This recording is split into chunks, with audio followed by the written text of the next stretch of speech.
The upcoming One UI 9 update from Samsung is expected to bring a significant overhaul to the user experience, focusing on speed, customization, and smarter AI features. While official details are still limited, leaks and insider reports suggest improvements such as more fluid animations, enhanced multitasking tools, and a redesigned notification panel for easier access and management.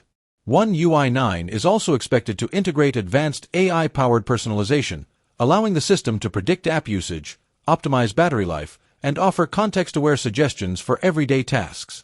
Samsung is likely to refine its camera software, bringing new modes and enhanced editing tools, as well as updates to Samsung's ecosystem apps, making connectivity with tablets, watches, and PCs smoother than ever. In terms of release, Samsung typically rolls out major One UI updates shortly after their latest Android version is finalized, so One UI 9 could start appearing on flagship devices like the Galaxy S24 series and newer foldables by mid to late 2026, gradually expanding to older devices over the following months. This update promises not just visual refinements but also deeper performance optimizations and AI-driven enhancements, making Samsung devices more intuitive and powerful for daily use.